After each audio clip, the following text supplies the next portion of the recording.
Hello everyone, welcome back to our channel. ഇന്ന് നമ്മൾ ഉണ്ടാക്കാൻ പോകുന്ന ഐറ്റം വെണ്ടയ്ക്ക പാല് കറിയാണ്. അതിനാവശ്യമായ ഐറ്റംസ്: വെണ്ടയ്ക്ക 1/2 കിലോ, സാധാ പശുവും പാല് 150 ml, ഉള്ളി വട്ടത്തിൽ അരിഞ്ഞിരിക്കുന്ന കടുക് വറുക്കാൻ വേണ്ടിയും നീളത്തിൽ അരിഞ്ഞിരിക്കുന്ന വെണ്ടയ്ക്ക വയറ്റുമ്പോൾ കൂടെ ഇടാൻ വേണ്ടിയുമാണ്. കറിവേപ്പില 3-4 തണ്ട്, കാന്താരി മുളക് 10-12 എണ്ണം. ആദ്യം തന്നെ ഒരു ഫ്രൈയിങ് പാൻ എടുത്ത് അതിലേക്ക് കുറച്ച് വെളിച്ചെണ്ണ ഒഴിക്കുക. എണ്ണ ചൂടാകുമ്പോൾ അതിലേക്ക് കുറച്ച് കടുക് ഇട്ട് കൊടുക്കുക.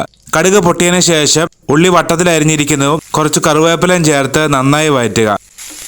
ഇങ്ങനെ വഴറ്റുന്നത് നല്ല ബ്രൗൺ കളർ ആയതിനു ശേഷം 2 വറ്റൽമുളകും കൂടെ ഇട്ട് വഴറ്റി ഒരു പ്ലേറ്റിലേക്ക് കോരി മാറ്റി വെക്കുക. ഇങ്ങനെ ആദ്യം കടുക് പൊട്ടിച്ച് കോരി വെക്കുകയാണെങ്കിൽ ആ എണ്ണയിൽ തന്നെ നമുക്ക് ബാക്കിയുള്ള കറി ഉണ്ടാക്കാം.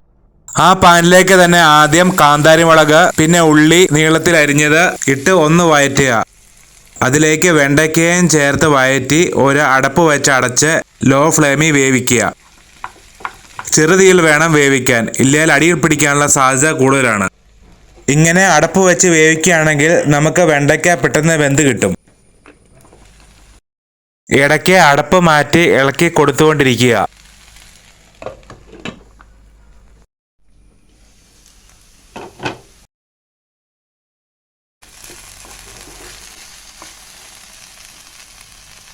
വെണ്ടയ്ക്ക ഏകദേശം വെന്ത് കഴിയുമ്പോൾ അതിലേക്ക് 1 സ്പൂൺ ഗരം മസാല ഇട്ട് കൊടുത്ത് ഇളക്കുക.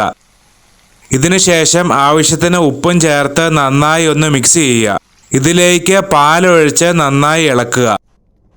തിളയ്ക്കാൻ തുടങ്ങുമ്പോൾ അതിലേക്ക് നേരത്തെ തയ്യാറാക്കി വെച്ചിരിക്കുന്ന കടുക് പൊട്ടതും ചേർത്ത് ഇളക്കി ഓഫ് ചെയ്യുക. ചോറിനും അതുപോലെ ചപ്പാത്തിക്കും പൊറോട്ടയ്ക്കും എല്ലാം പറ്റിയ ഒരു വിഭവമാണ് നമ്മുടെ വെണ്ടയ്ക്ക പാല് കറി. എല്ലാവരും വീട്ടിൽ ഈ കറി ഒന്ന് ഉണ്ടാക്കി നോക്കണം. വീഡിയോ ഇഷ്ടപ്പെട്ടാൽ എല്ലാവരും ലൈക്ക് ചെയ്യുക. ഇതുപോലുള്ള വ്യത്യസ്തമായ വീഡിയോകൾക്ക് ചാനൽ സബ്സ്ക്രൈബ് ചെയ്ത് സപ്പോർട്ട് ചെയ്യുക.